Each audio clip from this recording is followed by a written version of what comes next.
In today's video, we are going to be going through 3 different dividend stocks or ETFs that pay me a collective of around $700 per month. Yes, $700 every single month without me lifting a finger from just these 3 dividend investments, which is why I absolutely love dividend investing. Now make sure to stick around because we are going to go through all 3 of these names and analyze them and explain on why these 3 positions are great buy and holds in my opinion. Now drop a like down below, subscribe, and let's get into it.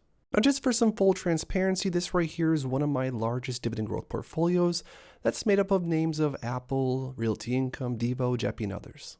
But the 3 different names that we're going to be going over in this video that collectively pay me over $700 every single month on average from just dividends alone is going to be from my around 2,600 shares of Realty Income, my well over 1,000 shares of Jeppy, and my over 1,000 shares of Verizon. Now I know what you might be saying, well in this portfolio there's not the amount of numbers that you said there are, and that's because I have investments throughout different portfolios, throughout different brokerages, just because I like to be under the insured amount when it comes to broker to broker. But that being said, I can assure you that collectively speaking, I do earn over $700 on a monthly basis just from those 3 names alone. And of course, much more than that if you want to take into consideration all the stocks and ETFs I hold. But to look a little bit deeper into one of my largest holdings, and most definitely the stock that pays me the most on a monthly basis considerably, is Realty Income, ticker symbol O. Now, Realty Income is one of my favorite stocks of all time for many, many reasons. Now, one of the main reasons is that I do have an interest in real estate investing, and I do actually own multiple different real estate properties in real life. But on top of that, I also want to have exposure to some high quality commercial real estate. And as of right now, there's no way that I could afford to go buy massive commercial properties.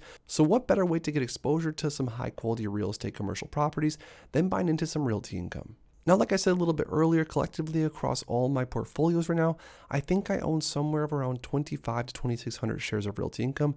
I really need to make a final count sometime soon here so I know the exact number. But with holding that many shares of Realty Income, I'm getting paid around $500 to $600 on a monthly basis because Realty Income pays just under 26 cents per share per month.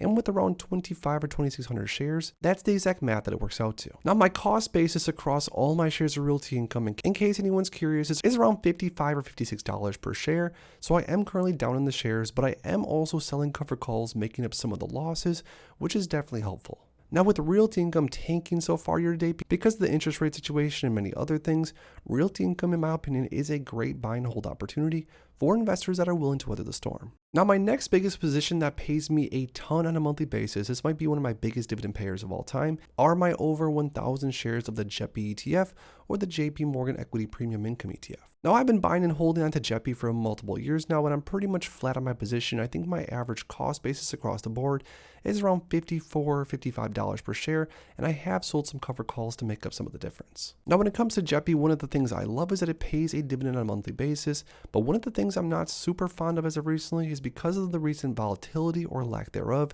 The most recent dividend payouts have been much smaller than what I've seen in years past, because keep in mind I started buying Jeppy in late 2021 where the average dividend payout per month was around 30 to 40 to even 50 or 60 cents per share per month, which is kind of crazy because if we look at the last few months of Jeppy's payouts, we're talking 36 cents, 34 cents, 29 cents per share per month, which I get it. Even if you were to annualize it out, that's still like a 7 or 8%, 9% yield, which is not all that bad at all. But considering I originally bought into Jeppy hoping to get a north of a 10% yield on a consistent basis, it's not exactly panning out exactly how I wish it would have. But regardless, with over my 1,000 shares of Jeppy across my multiple portfolios as of right now, I'm earning anywhere from around $300 to maybe even $400 plus on a monthly basis, which is really helpful right now because I'm using that cash and reinvesting it into other high quality ETFs and other high quality stocks that are going to pay me more dividends on an ongoing basis. So the snowball compounding effect is really taking shape. Now that being said, one of my least favorite things about Jeppy is the lack of growth of the overall ETF, and this has to do with things like the holdings makeup, but also definitely has to do with the fact that it is a cover call ETF. It uses a cover call strategy, and if you're familiar with cover call strategy ETFs, you're not really going to see all that much upside because that's sort of the mechanics of a cover call.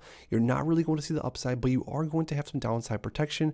But overall, a lot of the cover call ETFs on the max time frame, like QYLD, look something like this. So even though you're getting paid massive amount of dividends on a consistent basis, which definitely bumps up the total return and maybe makes it still a worthwhile investment, over the long term, a lot of times with these covered call ETFs, you are going to see some share price decay, which is sort of what we've seen as far as JEPI goes on the max time chart because it's only up 3.69%. And this is of course during a period where the S&P 500 is up around 50%. But that being said, JEPI's cash flow on a monthly basis has definitely been helpful to compound my portfolio thus far. And I'm hoping that later on in the future, maybe 1 year, 2 year, 3 years ahead of now, I could actually even maybe start using these monthly payments to put towards bills or to put towards vacations or whatever else it might be. So JEPI is definitely going to have a place throughout my portfolios for a long time, unless something significantly changes as of right now.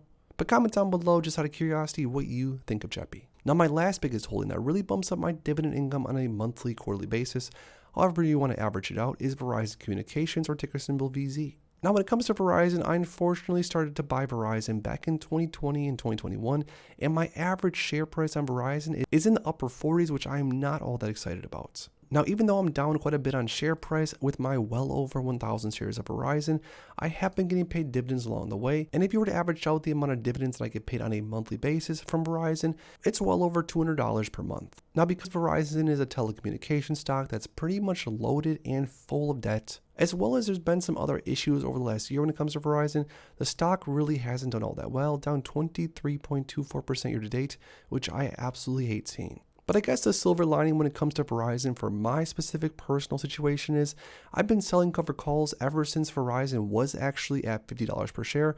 So I've basically been collecting premium and rolling down the covered calls the entire way for the most part. And as of this exact moment, I'm still selling covered calls on my shares of Verizon for the most part. Now, even though the covered calls and the dividends have not made up for all the losses when it comes to Verizon, I still am somewhat okay with the position holding on to Verizon. And I do think that maybe within the next few years, this stock could easily be back up in the $40 range, which compared to where it's trading right now would make me more than happy. Now, Verizon just recently also did another dividend increase from 65 cents per share to around 67 cents per share, which keep in mind because I currently own over 1,200 shares of Verizon, bumped up my dividend income on a quarterly basis quite a bit. So even though Verizon stock definitely does face some headwinds, I'm still going to be holding on to my shares from here on out. And like I said, selling covered calls and collecting the dividends to hopefully mitigate some of the losses that have occurred so far. So there we have it. Those are 3 of my largest positions that currently pay me collectively well over $700 per month in dividends. And I receive that amount every single month. Now, out of all 3 of these different positions, Realty Income, JEPI, and Verizon, if you could as of right now only hold on to one of the positions from here on out, which position would it be and why? Out of all 3 of these different holdings we went through in this video, that collectively pay me over $700 on a monthly basis in dividends, if I were to choose my absolute favorite, it would easily be Realty Income. Now, this is simply because I think Realty Income has the most upside potential long term, and the fact that Realty Income has been paying a monthly dividend for many more years than I've been alive, and also increasing the dividend just makes it an easy stock to hold on to. Especially if you're someone like me and you favor cash flow and you love getting paid dividends frequently. If you enjoyed this video, make sure to please drop a like on it and subscribe for more future content like this. Thanks as always for stopping by, and if you are interested in investing, make sure to check out these recent videos I posted right here.